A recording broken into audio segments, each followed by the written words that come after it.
Desde a semana passada, o Espírito Santo vem falando comigo sobre a graça.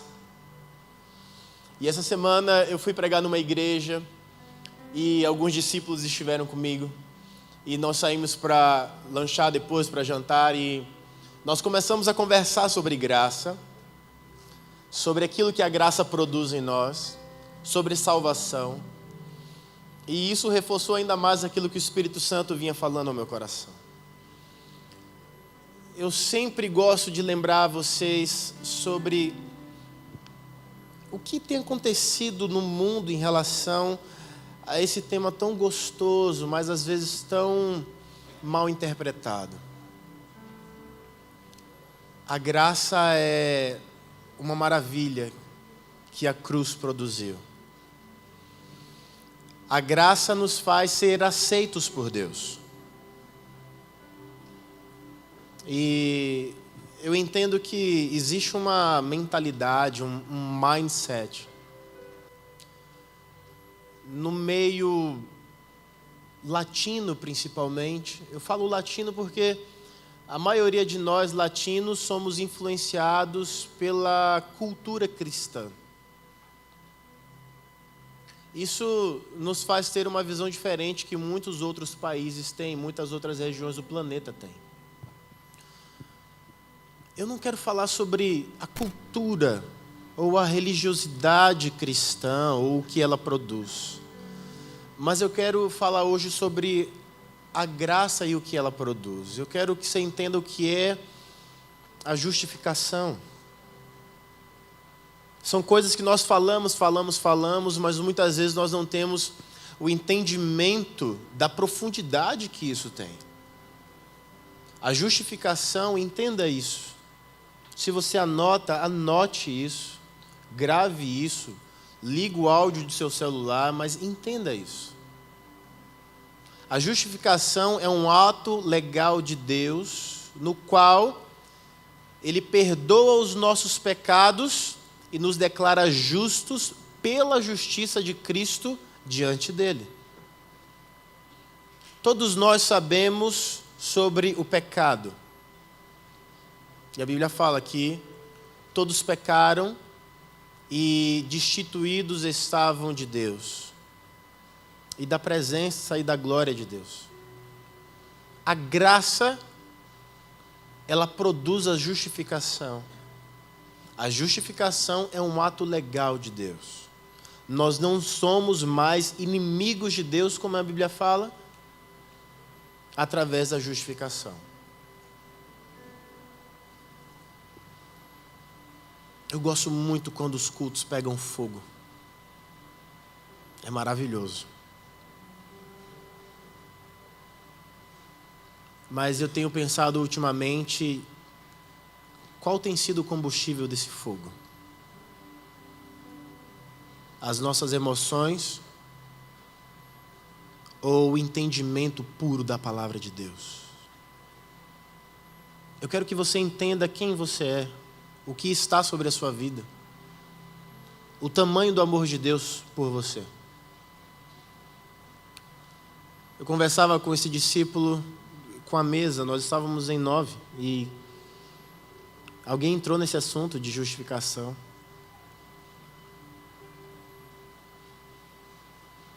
E eu falei que não é todo mundo que vai ser salvo. Não porque eu não queira, não porque Deus não quer. E isso é muito complexo e nós estudamos nas escolas. Alguém já teve aula comigo sobre isso? Doutrina bíblica? Eu lembro que teve pessoas que entraram em crise profunda comigo, como se eu que tivesse inventado isso, sabe?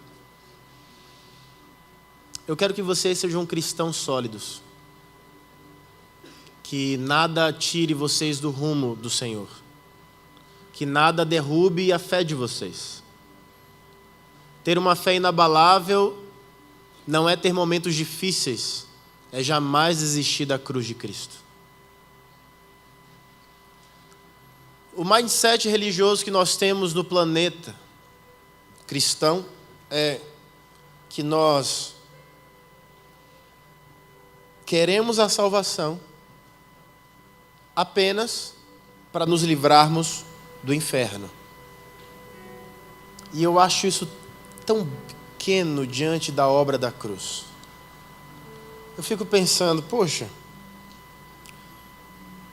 Jesus saiu da sua glória, e a maioria de nós não consegue entender glória, porque a gente nunca teve glória, não sabe o que é um palácio, e é isso, a gente tem uma vida comum. Eu lembro que eu estive em um lugar, em Abu Dhabi, e era um templo religioso, todo feito de mármore. Lindo, lindo. Todo feito de mármore. Aquela construção custou $1 bilhão.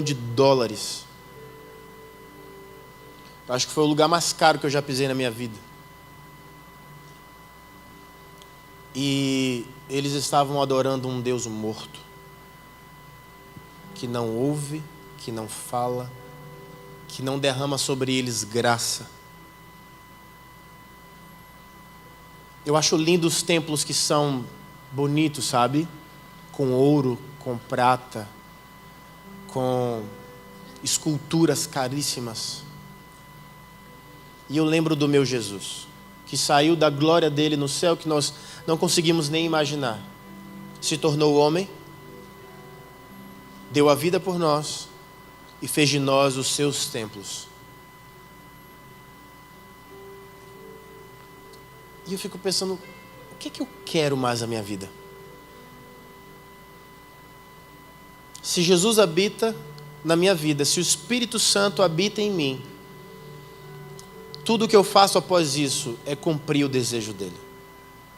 E eu quero que fique claro, nenhum de nós foi salvo apenas para ser salvo. É um desperdício de recurso sobrenatural muito grande um cristão ser salvo do inferno apenas pelo simples motivo de não ir para o inferno. Eu acho isso muito pequeno. É muito pequeno. Eu entendo que isso já foi pregado centenas de vezes por centenas de anos. Que Jesus, ele nos salva do inferno, que o inferno é real. E as pessoas, elas pensam muito se vão ou não para o inferno.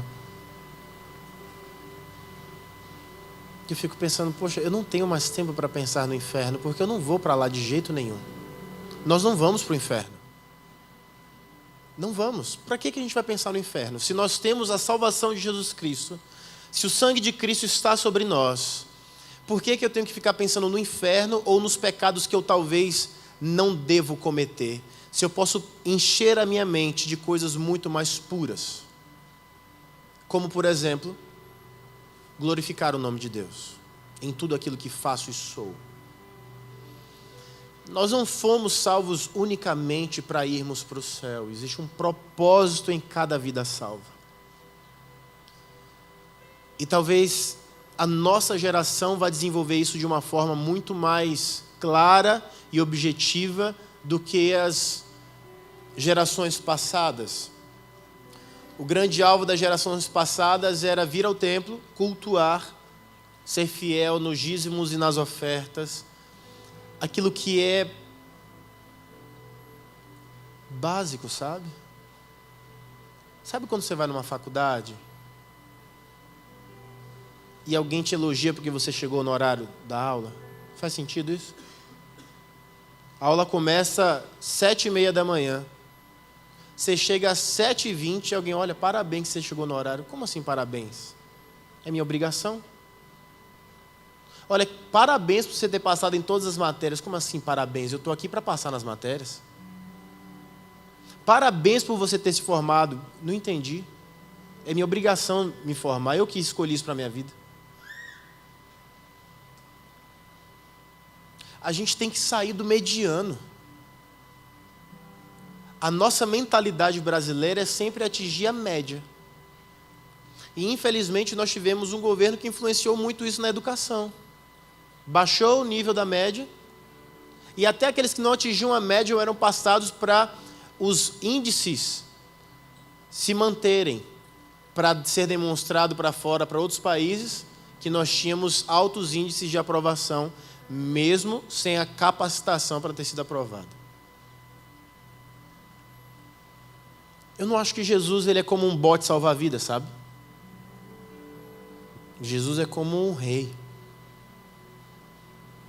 que promove a sua realeza. Ele treina outros reis. Por isso que ele é chamado Rei dos Reis, Senhor dos Senhores. Em Tito, no capítulo 3, versículo 7, diz o seguinte: para que, sendo justificados pela sua graça, sejamos feitos herdeiros segundo a esperança da vida eterna. Tem muitos lugares que eu vou e muitas pregações que eu ouço que quando alguém lê a Bíblia, eu não sei para onde a minha mente vai. É possível que isso aconteça com você também. Você deve estar pensando em alguma outra coisa agora. Pensando no sanduíche de jacaré que eu vou comer daqui a pouco. Se você quiser ir comigo, está convidado. Picadinho de jacaré. Vou comer ali no safari. Maravilhoso. Vou experimentar antes que acabe. É permitido por lei, tá, gente? Vocês, tá? Muita gente mais crente que Jesus nesse lugar. Que amam mais os cachorros do que os humanos. Eu acho isso interessante. Você vê como a nossa sociedade está, né? Terrível. Amam mais os cachorros do que os humanos. Não, os humanos podem matar, mas os cachorros é de Deus. Tá. Um dia eu vou pregar só sobre os cachorros.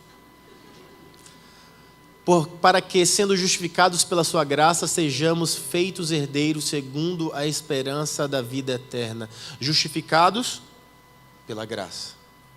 Nos tornamos herdeiros.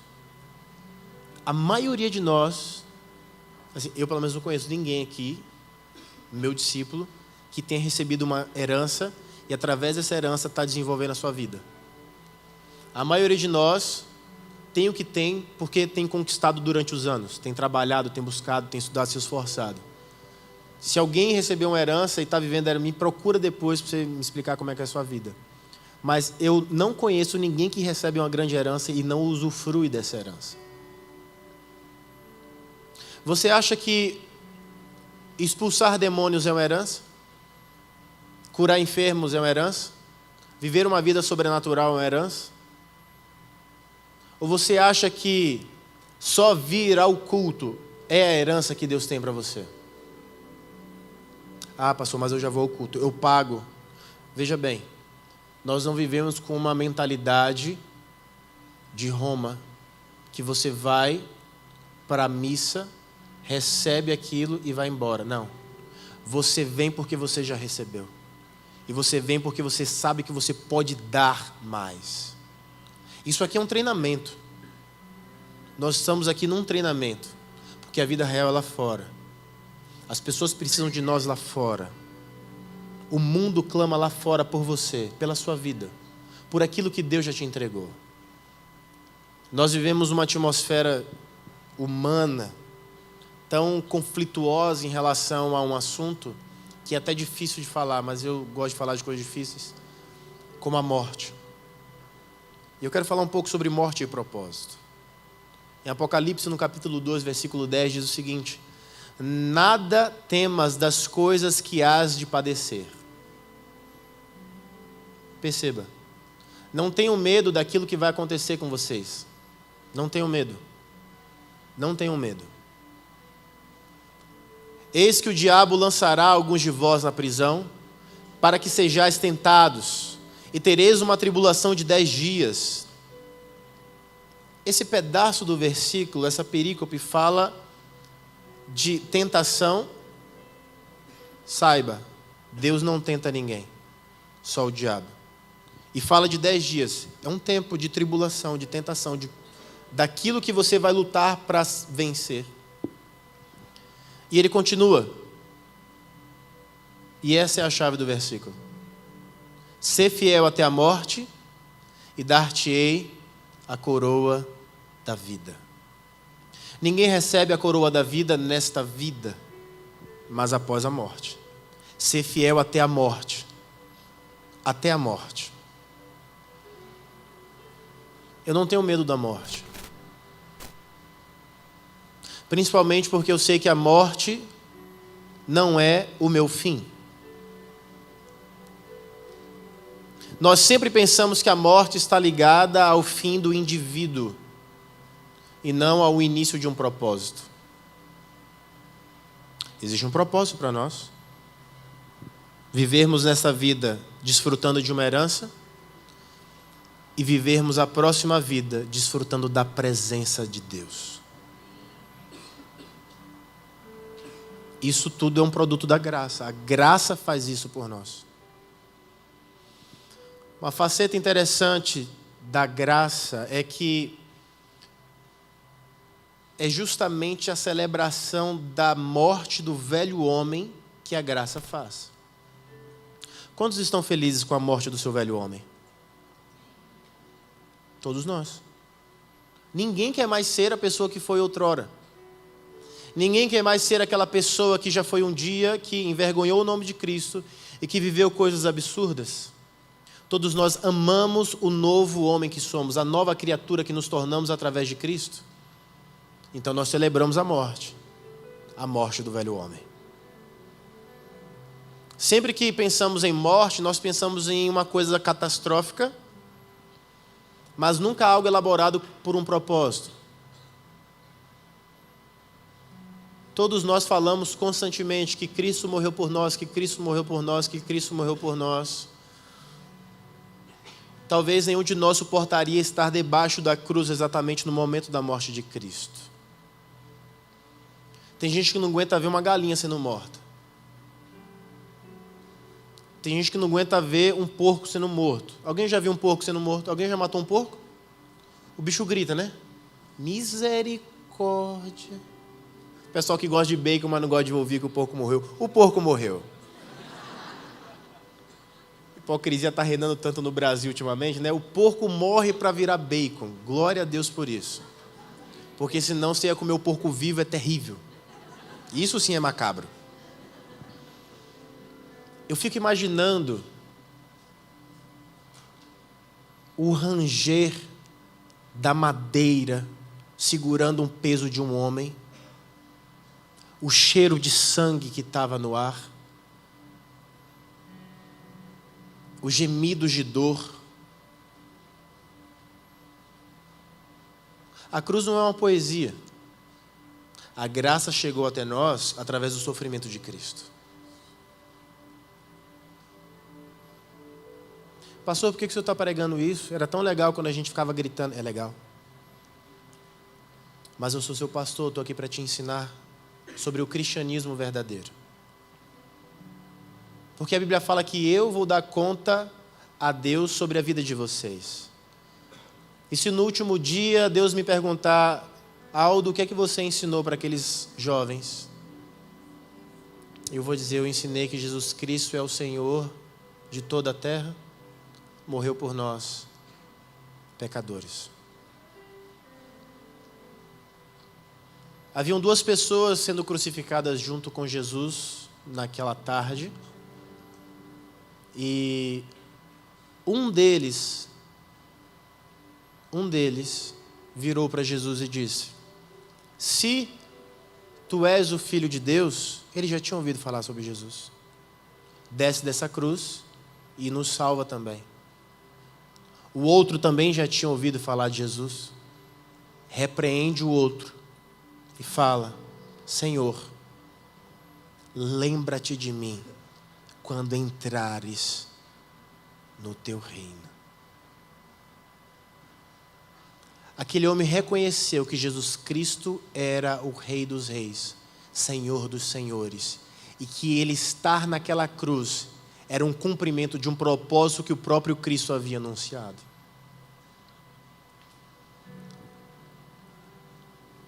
Todas as vezes que nós pensamos em morte, pensamos como os discípulos daquele dia.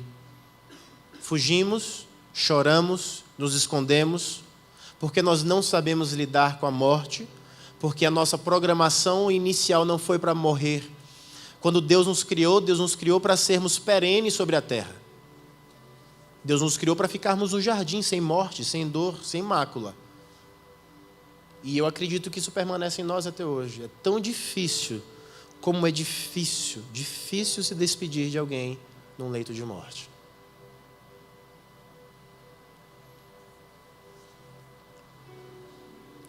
Mas nós não podemos pegar essa cosmovisão de morte e de guerra urbana que nós temos no nosso país para tentar manter a vida do velho homem. Nós temos que matá-lo. Nós temos que matar o velho homem. Nós temos que matar o velho homem. Você sabe quem é essa pessoa? Você conhece os prazeres que essa pessoa aprecia? Você conhece os desejos que essa pessoa tem? Porque essa pessoa é você. E dia após dia é necessário que os seus desejos estejam morrendo, para que desejos como amar a Deus sobre todas as coisas estejam aflorados em você.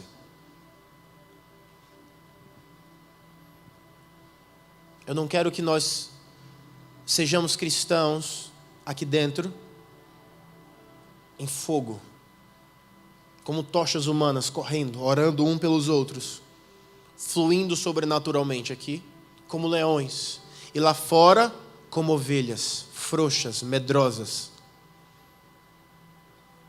Lá fora nós somos leões, aqui nós somos ovelhas.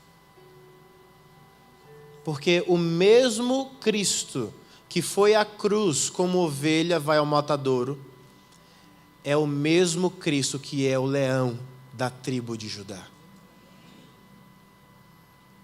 Nós temos que parar de querer focar em apenas uma coisa dentro do cristianismo. Dentro da mentalidade cristã que Cristo nos traz, nós somos reis e sacerdotes. Nós sempre somos mais de uma coisa. Nós sempre temos uma identidade a mais. Nós estamos aqui, fomos salvos, alcançados pela graça. Os nossos pecados foram perdoados. A nossa dívida foi apagada para nós representarmos Cristo na terra. Que desperdício de sangue. Que desperdício de divindade. O nosso Senhor sair do céu, vir à terra, morrer, para que você saísse da sua casa e sentasse aqui nessa cadeira e me ouvisse falar. Isso é um desperdício. Nós estamos desperdiçando as nossas vidas se vivemos desse jeito. Nós estamos desperdiçando o nosso fôlego se vivemos desse jeito. Isso não é uma religião. Isso é uma mudança de mentalidade.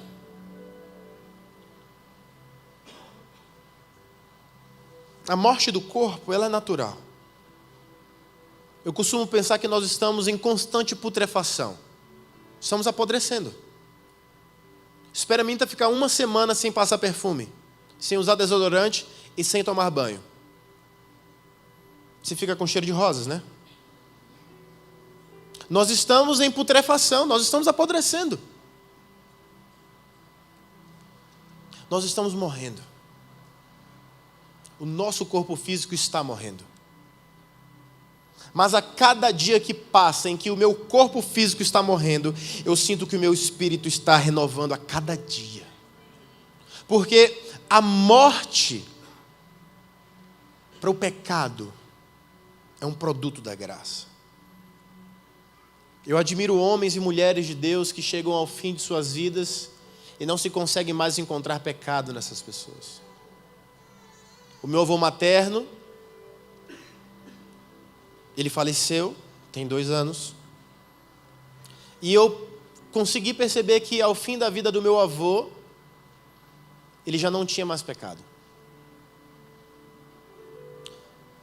O corpo dele estava morrendo, ele estava com Alzheimer, e ele passou 10 anos com Alzheimer. Isso não é comum, ter Alzheimer por tanto tempo. Eu lembro que quando eu ia para a casa dos meus avós e eu dormia lá de sábado para domingo, ou principalmente de sexta para sábado, eu ficava muito irritado. Porque 6 horas da manhã estavam os dois assentados à mesa e eles estavam cantando. E eu lembro que todo dia era a mesma música, e meu avô cantava. Bem de manhã, embora o céu sereno pareça o dia calma anunciar. Eles sempre começavam o culto doméstico deles cantando esse hino. E meu avô ainda fazia um batuque na mesa assim. E eu ficava tão chateado com aquilo. Aquela chateação formou o homem que eu sou hoje. Porque eu entendo hoje que os meus avós estavam desfrutando da mais plena graça de Deus sobre a vida deles. A liberdade de todos os dias acordar às 6 horas da manhã, ao raiar do dia, ao amanhecer, e a primeira coisa que eles faziam antes de tomar café da manhã era fazer um culto a Deus agradecendo por todas as bênçãos. Ao fim da vida do meu avô, a sua carne já estava morta, mas o seu espírito já estava pronto para receber o Senhor de vez. Eu fui criado dessa forma. E eu vejo que hoje as pessoas não têm perseverança. Elas não entendem sobre a graça perseverante. Nós não recebemos a Cristo para sermos limpos do pecado como uma quarta-feira de cinzas. Todos sabem como uma quarta-feira de cinzas funciona, certo? Você vai para o carnaval, você brinca no carnaval, você se embebeda, você se droga, você se prostitui. E na quarta-feira de cinzas você vai para uma missa em que passam uma cinza na sua testa e você está perdoado de todos os pecados do carnaval.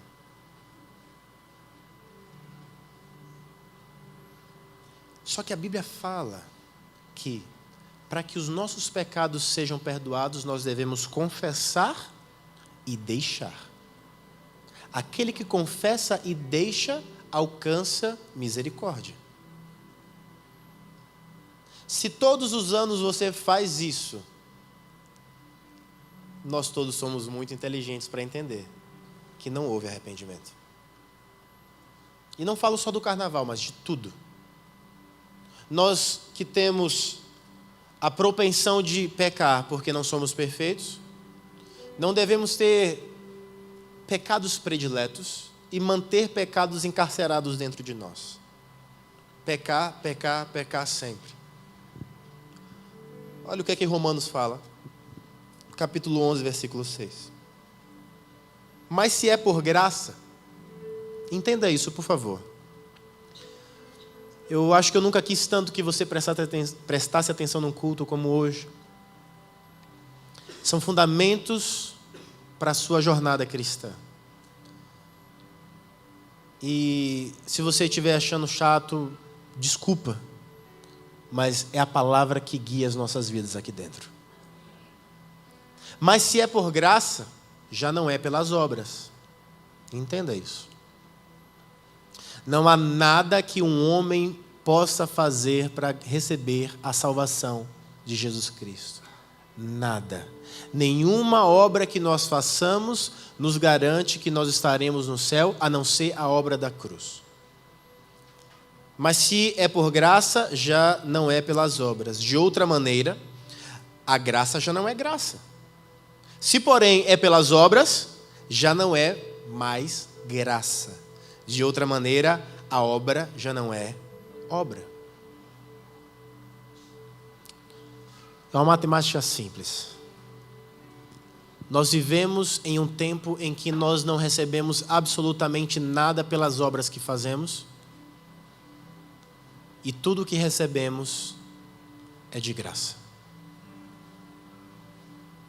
E nós temos essa palavra que funciona para muita coisa no português. Graça e de graça. É a mesma palavra, né? A graça no grego é charis. Quando nós estudamos o grego, é importante estudar o grego por isso, porque você consegue identificar o que cada palavra fala.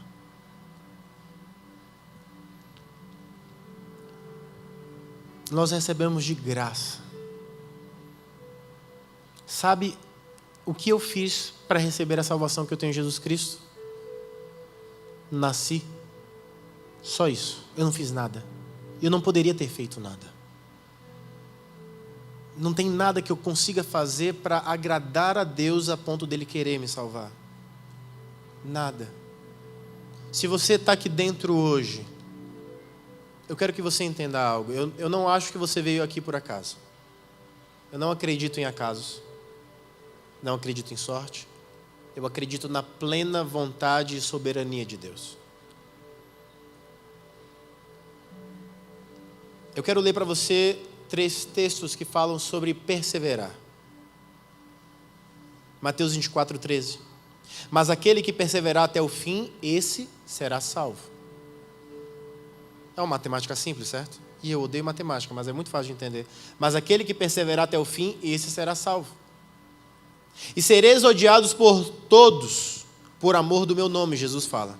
Mas quem perseverar até o fim, esse será salvo. Marcos 13:13. Mateus 10:22. E odiados de todos sereis por causa de meu nome, mas aquele que perseverar até o fim, esse será salvo. Entenda. A graça não foi derramada sobre nós para nós virmos ao culto e sentirmos alguns arrepios. Não.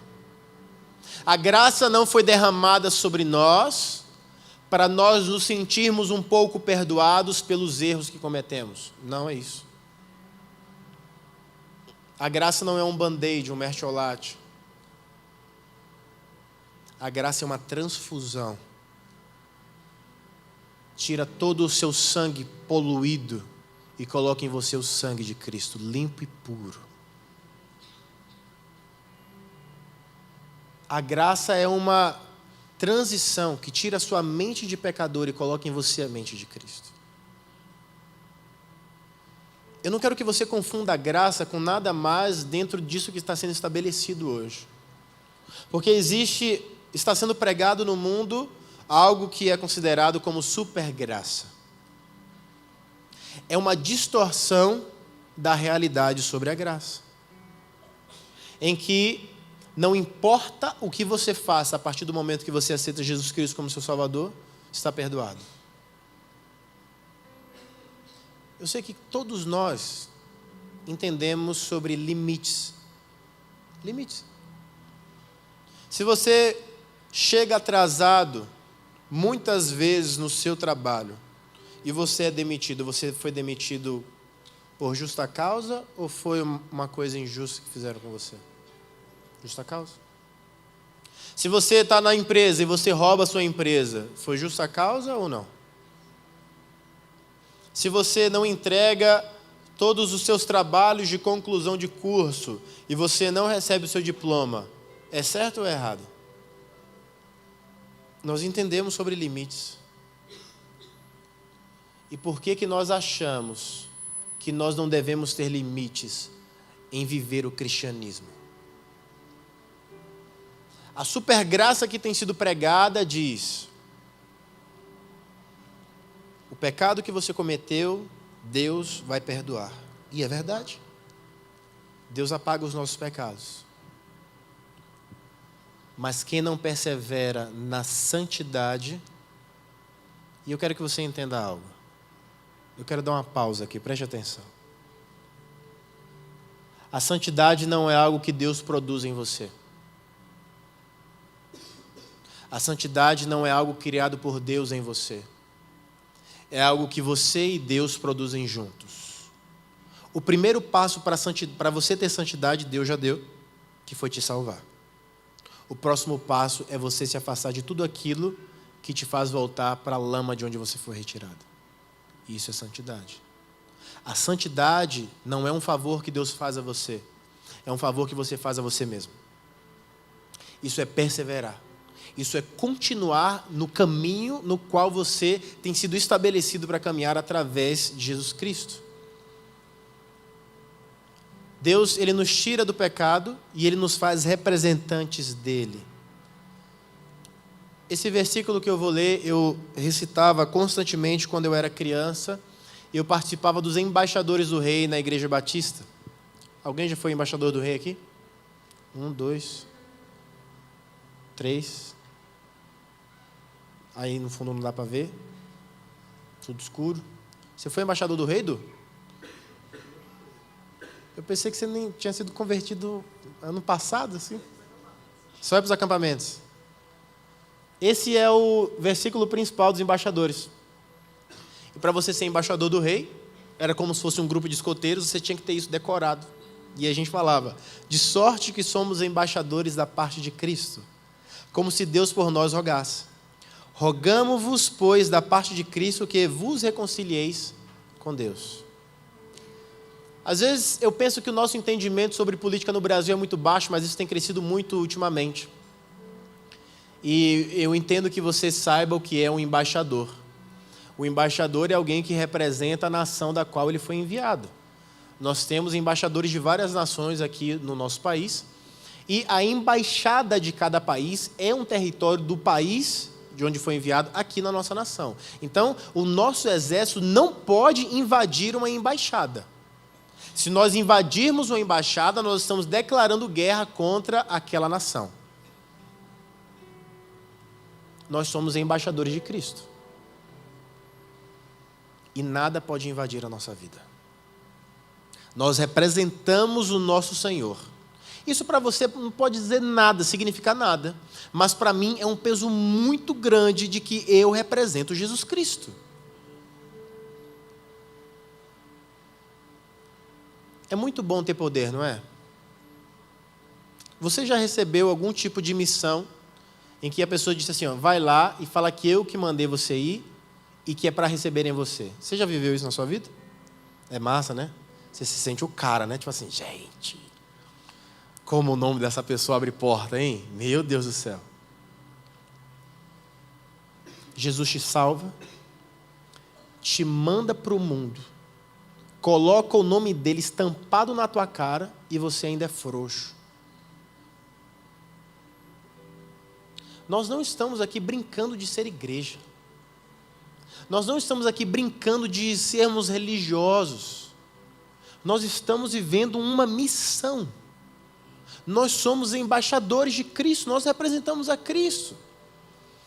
A graça não foi dada para nós como um presente, para nós virmos aos cultos e chorarmos no culto.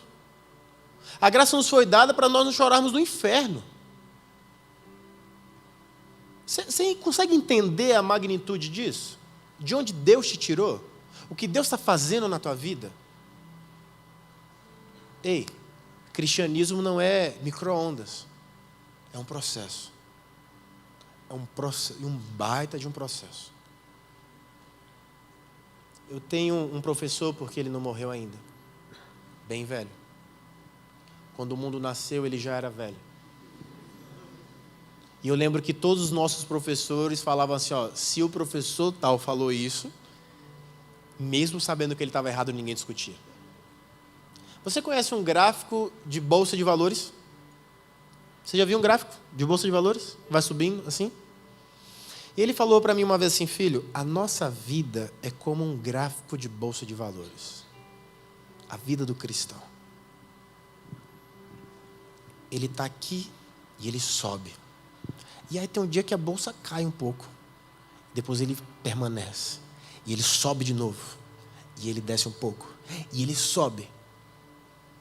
E ele falou, olha, vão ter momentos na sua vida que você vai apenas permanecer. Vão ter momentos muito difíceis que você vai cair um pouco. Mas você nunca deve parar de permanecer prosseguindo para o alvo que é Jesus Cristo. Nós desanimamos às vezes. Nós não queremos vir ao culto. E não querer vir ao culto é um dos maiores indicativos de que nós não queremos a comunhão dos nossos irmãos. Nós não queremos um abraço, nós não queremos o conforto, nós não queremos a repreensão. Porque a graça produz em nós algo chamado fruto do Espírito. Fruto do Espírito. O fruto do Espírito é como uma tangerina. Vocês gostam de tangerina? Ou de pocã, ou de mexerica, é a mesma coisa. Aquela fruta cítrica linda, maravilhosa, que é fácil de descascar, e se não tivesse caroço como as uvas, algumas uvas seria maravilhoso para mim, eu me engasgo com caroço. Minha glote é muito fechada, não consegue descer direito. É um processo muito cirúrgico para eu comer uma tangerina, mas tudo bem. Levi come melhor do que eu e Beatriz também agora. E eu, com 32 anos na cara, ainda não consegui. Fruto do Espírito. Não são frutos do Espírito, tá? O fruto do Espírito. Tem frutos de justiça, tem vários frutos que a Bíblia fala, mas do Espírito é só o fruto. Amor, mansidão, longanimidade. A pergunta que mais me chamou a atenção no jantar que nós tivemos essa semana com os meus discípulos foi: pastor, como que eu sei se eu sou salvo ou não? Uma pergunta muito boa. Gostei dessa pergunta. Porque já tem muitos anos que eu não me faço essa pergunta. Eu nem lembrava que ela existia. Pela convicção que eu tenho de que eu sou salvo. A Bíblia sempre fala sobre árvores e frutos no seguinte sentido: de acordo com o fruto, você conhece a árvore. De acordo com as suas ações, você sabe quem você é ou não. Qual é o seu estado perante a Deus? Se você consegue identificar o fruto do Espírito na sua vida, nem que seja um gomo, você está no caminho. Se você consegue ver a perseverança de jamais desistir, independentemente do que aconteça, você está no caminho certo. Veja, a graça é um presente. Nós recebemos ela sem fazer esforço nenhum. Mas para mantê-la vai nos custar tudo. Porque Jesus Cristo deu tudo dele para que nós que não tínhamos nada, tenhamos tudo. E tudo depende da evolução que você tem em Cristo. Nós saímos de uma reforma protestante há 500 anos atrás, em que o foco era a transformação social, causada por Calvino essa. Hoje, nós falamos, o tema mais falado na igreja hoje, a igreja renovada, avivada, é o avivamento. O avivamento sem transformação social é só um moverzinho que acontece dentro dos templos. A graça nos foi dada para nós transformarmos o mundo. A graça não nos foi dada apenas para nos sentirmos bem com Deus e sentirmos, poxa, eu não tenho mais pecado, graças a Deus não vou para o inferno. Não. É muito mais do que isso. Muito mais do que isso. Eu me sinto todas as vezes que eu acordo como um rei. Eu não sei te explicar isso. Todas as vezes que eu saio da minha casa eu me sinto como um sacerdote. E eu tenho aprendido cada vez mais o que eu devo fazer quando eu entro ou saio de lugares. Porque todas as vezes que o meu Jesus entrava nos lugares, ele falava, paz seja neste lugar. E eu vou começar a implementar isso no meu vocabulário. Paz seja sobre esse lugar. Porque eu sou a autoridade. Porque você é a autoridade. Eu não estou perguntando se você acredita ou não, você é. Não é uma questão... Sabe, esse negócio de acreditar é muito vago. Porque tem muita coisa que você só acredita quando você começa a fazer. Eu não sei se eu tenho dor de cura ou não, mas eu posso orar por alguém. Se essa pessoa for curada, o poder está sobre a minha vida. Está. E se ela não for curada? Está também. Você entende isso? A gente quer colocar a graça dentro de um quadradinho e dizer, ó, isso daí é a graça. Fica aí com ela. Não. A graça é muito mais. A graça que me salvou é a mesma graça que salvou aquele ladrão da cruz. Um dos piores homens daquela sociedade, salvo em uma conversa. É por isso que a salvação não vem por obras, vem pela fé. Aquele homem acreditou que Jesus era o Senhor, Deus de toda a terra. E ele proclamou isso. Essa semana eu tive 2 experiências muito interessantes no Uber. Às vezes eu acho que o Uber é um divã. E tem vezes que eu entro no Uber e eu penso, poxa vida, finalmente eu vou conseguir mandar mensagem dentro de um carro. Porque dirigindo não dá, né? E aí, no mesmo dia, 2 experiências. O primeiro, me trazendo para a igreja. A gente veio conversando e falando sobre vários assuntos, várias tretas da vida. E aí eu perguntei para o rapaz, ele mesmo falou que ele tinha se divorciado, etc. Eu falei, você tem filho? Ele falou, tenho, de 6 anos. Eu falei, cara, eu fico muito triste quando alguém fala que se divorciou, porque eu amo a família. Eu sou pastor. Ele quase parou o carro para olhar na minha cara e falou assim, você é pastor? Eu falei, sou, por quê? Você não tem cara de pastor. Eu nunca sei se isso é preconceito ou é só um susto que as pessoas tomam.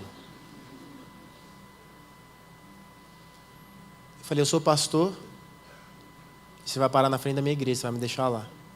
Ele mudou o discurso dele. Porque antes ele era baladeiro, ele era o cara, ele era pá, pá, pá, pá. De repente ele, poxa.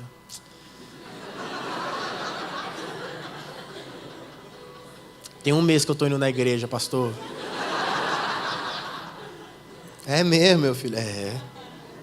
O Espírito Santo me pegou um dia desse, voltei para a igreja, estou na assembleia. Falei, amém, filho. Continua, cara. E aí, eu não sei. Minha mãe quer que eu volte com minha ex-esposa. Falei, você ama outra mulher? Ele falou, não. E por que você não volta para a tua esposa? Jesus não te perdoou? Perdoa ela. Deixa o perdão entrar na vida de vocês. É muito fácil receber graça, mas é difícil dar graça. E nós estamos aprendendo nesses dias a dar graça. Porque toda a graça que tínhamos para receber, já recebemos. Trabalhei, precisei voltar para casa, peguei um outro Uber, uma moça me pegou, fomos conversando. E aí um dos tópicos da conversa foi por que os campograndenses sempre se assustam com a pessoa que usa menos roupa. Falei, eu vim de Salvador. Ela, eu vim de Belém. É normal, final de semana, o povo está só de sunga, de biquíni, dentro dos ônibus lá em Salvador. Ela, é verdade, lá em Belém do Pará, a mesma coisa. Falei, esse povo daqui metido a sulista, um calor miserável que faz nessa cidade, todo mundo de calça, de tênis. A gente tinha que andar de bermuda e havaiana. Gente, a havaiana é um produto nacional, a gente tinha que usufruir mais disso. A gente foi conversando e tal, ela conseguiu enfiar no meio da conversa que ela era gay. Não, porque eu sou gay, não sei o quê, blá, blá, blá. Eu falei, rapaz, então, quando eu morava em Israel, os gays me cantavam muito, é uma coisa terrível, é muito ruim ser cantado por homem. Ela olhou assim para mim como quem diz, Falei, e aí eu fui com minha esposa uma vez e falei, ó, os viados ficam me cantando aqui. Aí falei, mas não estou falando isso porque é legal, estou falando porque é o jeito deles viverem e tal. Nunca julguei isso. E aí, como ela conseguiu meter-se na história que ela era gay, eu consegui meter na história que eu era pastor. Eu falei, não, porque eu sou pastor. Ela olhou no retrovisor assim, você é pastor?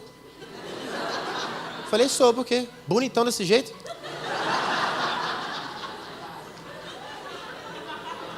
Tem que ser feio para ser pastor? Você tem um corpão. Rebeca se aproveita muito desse corpo.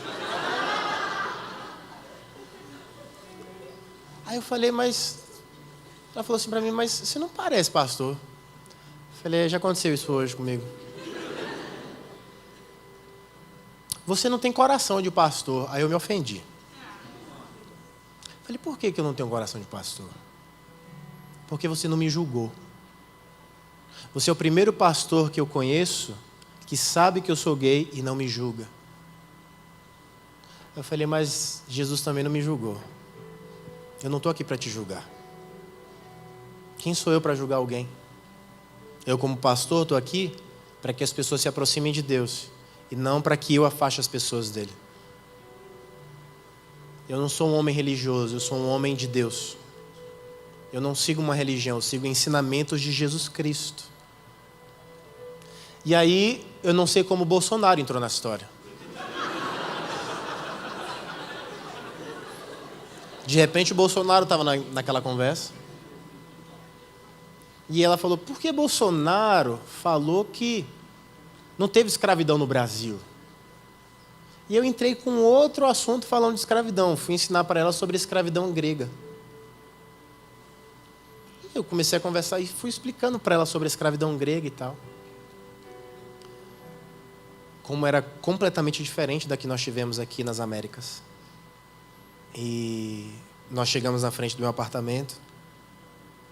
Ela falou, cara, que dia que é teu culto? Falei, é sábado, 19 horas. Eu vou lá. Falei, pô, para mim vai ser uma honra, se você puder ir. Você é muito bem-vinda. Cara, gostei demais de ti, hein? Tu é... Continua esse cara que você é, hein? Olha, falei, eu preciso entrar, tá bom? Ela, não, muito bom, muito... Eu vou lá na tua igreja. Como foi que eu evangelizei essa pessoa? Qual foi o momento desse diálogo que eu convidei ela para vir para a igreja? A única coisa que eu fiz foi transmitir a graça que eu recebi para ela. Sabe qual é o nosso problema? A gente acha que aqui dentro é o único lugar de transmitir graça. E aqui é o único lugar que você não precisa transmitir sua graça. É lá fora. As pessoas precisam ser amadas, depois confrontadas. É interessante porque quando você é pai, você confronta o teu filho naturalmente. Mas se você vê o filho de outra pessoa fazendo algo de errado, você chega, ô fulaninho, você não devia fazer isso. Quando é teu filho, você já dá uma bicuda. Para, mano, de fazer esse negócio aí, você tá louco? Porque já tem amor naquela relação. Quando uma relação não tem amor ainda, não começa com confronto, começa com amor. Nós queremos levantar uma bandeira de religiosidade. Sou cristão, sou crente, sou evangélico. E se nós levantarmos uma bandeira de amor, de graça? Porque isso demonstra perseverança naquilo que Deus estabeleceu para nós. A gente fica com vergonha de falar de Jesus. E eu temo um texto que fala: aqueles que se envergonharem de mim na terra, eu me envergonharei deles diante do meu Pai no céu. Gálatas 5, no capítulo 22, diz: mas o fruto do Espírito é amor, gozo, paz, longanimidade, benignidade, bondade, fé, mansidão, temperança.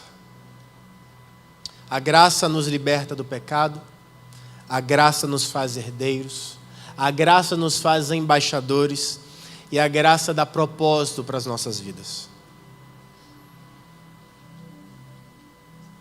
Jesus não te salvou para você ser um crente. Jesus te chamou para você ser um agente.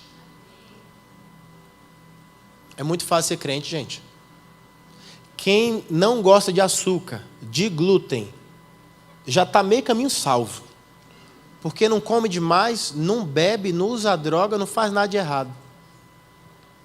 A gente que é pecador luta todo dia para ser salvo. Que come. Ai, comer é bom. Daqui a pouco está na hora do jantar. Você vai comer o que quando você sair daqui? Já sabe? O que você está querendo comer hoje? Pizza? Hambúrguer? Rodízio de pizza? Um espetinho? Sobá? Sushi? Sushi dá uns aleluias aí. Café com pão e leite? Café com pão na chapa.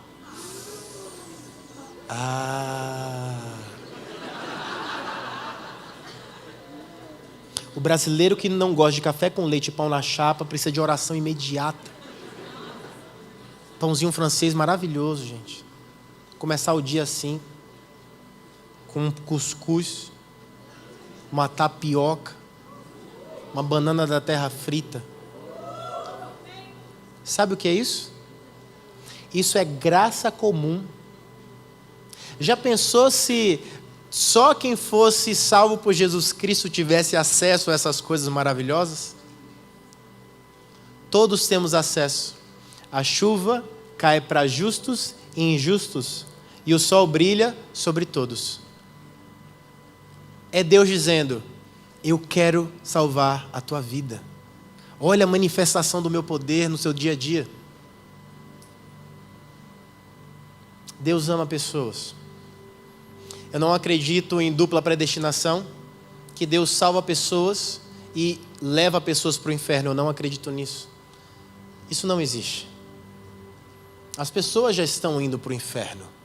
Depois que comeram aquela fruta no Éden, todos nós tivemos o nosso destino traçado de uma vez só: inferno. Mas assim como a Bíblia fala, por um homem entrou o pecado, por um homem também entrou a graça, o perdão, a justificação e toda a limpeza dos nossos pecados, Jesus Cristo de Nazaré. Eu queria que você soubesse que existe graça sobre a tua vida. Existe perdão sobre a tua vida. Existe transformação para a sua vida.